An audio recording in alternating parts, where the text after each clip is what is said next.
Hi, this is Aqms with the US stock highlights here on Share Talk for Tuesday, the 26th of January. And wow factor, certainly in terms of the selection today. Aqua Metals illustrates what we're dealing with at the moment. We had a couple of targets there towards $3.40, then a new one around $5 plus. We've actually gapped through that resistance line there from November 2019 and look like we're heading into the great unknown. In terms of how high we could go, the top of that red trend channel as high as $13 plus is the 2 to 3 month target here, and that's valid while we hold above the floor of the channel around $5.50. So let's see how that particular situation pans out. Ideally, there's no break back below the floor of the latest gap to the upside at $6.10 on an end of day close basis, but one has to allow down to $5.50 in the floor of that channel just in case. A high profile stock which keeps on re-rating in a positive way for traders is Bynd Meat. Current situations, we had a bit of a bull trap through that resistance area around $197 from mid-October. We need to see an end of day close back above that in order to deliver the final leg up or a retest of today's intraday peak around $221 over the next few weeks. At this stage, only really back below that initial November peak of $170, really delaying the upside scenario. You can see that we've had a rising trend channel here from October 2019. So overall, it'd be surprising if this was the end of the line for the bull run. A stock which was initially a request, but then became one of the best performing situations that we look at here. Here we've got Blink charging and share price within a rising trend channel from the end of July last year. Current situation probably looking towards the $115 area as a best case scenario target. If you want something perhaps a little less ambitious, the midline of this trend channel here currently pointing as high or towards the $80 level, and that could be hit by the end of March while there's no break back below today's intraday floor around $43. The support of this week so far around $43. Today's intraday low around $47. To take your pick in terms of the end of day close stop loss.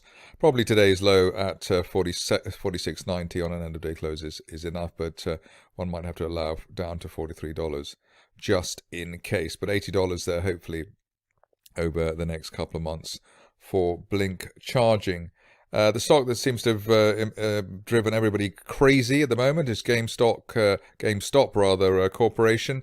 The excitement really came in the wake of yesterday's peak towards $159. That seems to be the target to shoot for the shares, especially given the way that they actually sort of behaved in the way that we wanted. The old high on a Friday around $76. The low today around $80, so the $80 area certainly became old resistance, became new support, so that sort of worked. Current situation is that while we remain above yesterday's opening price around $96.73, we should have a partial or even full retest of the best levels of yesterday at $159, and hopefully that could be seen as soon as the end of next month. The way things are going, though, it could even be seen before the end of this month. But I think $96, that area is the notional stop loss, if you could say that one applies in such a volatile situation. Another incredible situation to look at the moment is Koss Corporation. Here we've had a massive gap to the upside through basically from the previous target here, which was around $6, gap through that resistance line there from late in 2019. Current situation, we've got a rising trend channel. Hopefully there'll be no end of day close back below the floor of the channel at $8. If you want to tighten up the stop loss, $8.72 today's intraday low, but probably $8 is the stop loss there on an end of day close basis. And while we're above $8, looking to the top of that November trend channel as high as $17.50 by the end of February. Moving along to a new stock for this particular selection, AG mortgage, if the stock will come through here. We've got an interesting setup in the sense of a very long and extended base here, full storm move here towards $8, which wasn't very friendly, and then back to the basing. In the near term, we can see that we've had a break through the 200-day moving average, through that resistance line there, and the 50-day moving average over the recent past. While there's no end-of-day close back below yesterday's peak at $3.36, we're hopefully looking towards a $7 target, which is an April 2020 resistance line projection, the top of that channel from last year.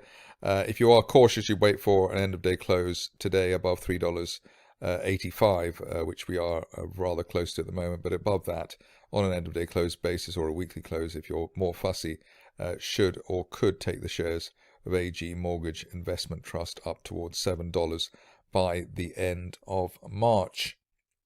Stock which is high profile and has performed well, obviously, is Nkla Corporation, or performed well over the last couple of months, obviously crashing down from the June peaks. But in terms of the recovery, things are looking rather better of late, and an end-of-day close above that initial January peak at $22.63 should be enough to take the shares up to the top of the broadening September triangle at $33, retesting late November resistance as well towards $35 over the next 2 to 4 weeks. But reasonable risk reward there in terms of the stop loss there at $22.63 on an end of day close basis.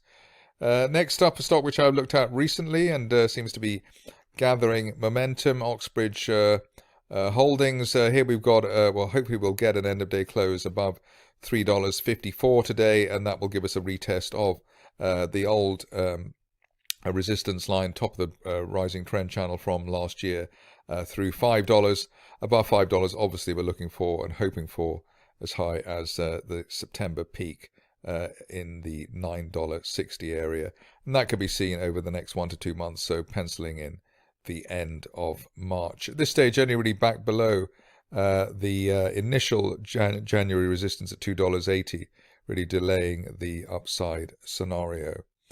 Just a few to go now. One which I looked at, I think probably when I first started looking at these US stocks on this particular video, Overstock, rising trend channel from September, top of the channel heading towards $140, and that's valid while we hold above the $71 to $72 area, which is the late November resistance. So reasonable risk reward if you can handle it. The intraday low of today, $73.44. So difficult to really tighten up that stop loss to be less than $10 or $11 at this stage.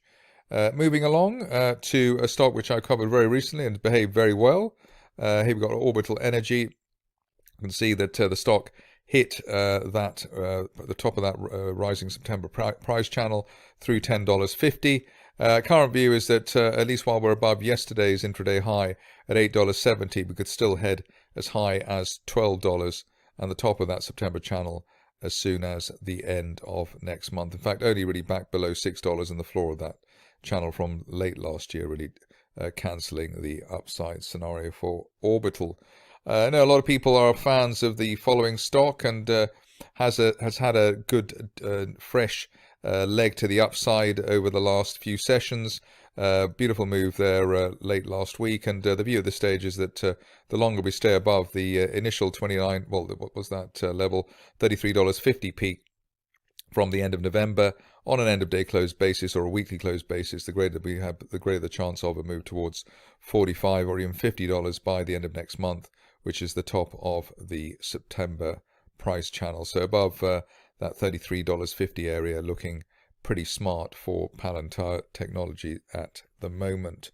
Couple of stocks to go now. The first one is a new name for me, but one which looks almost irresistible from a bullish perspective, carparts.com. Here we've had a gap through the initial January resistance, so that was around the $14.53 level. Above that, this is looks like a decent bullish setup.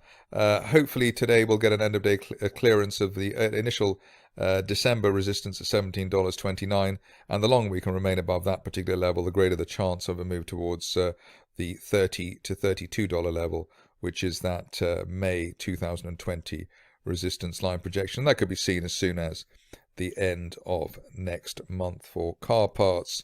Finishing off with a slightly quieter situation, but nevertheless one worth keeping an eye on, Vertex Energy. Here we've had a gap through the initial 2020 resistance at $1.90. While we may remain above that, we're looking hopefully towards an end of February price channel target is at $3.50 plus for the shares. Any dips towards $2 in the meantime regarded as a buying opportunity on a technical basis. But given that we've had 3 decent gaps to the upside and a rounded basing for this stock, looks as though $3.50 should be relatively easily achieved over the next few weeks. That's it from me today. More updates tomorrow.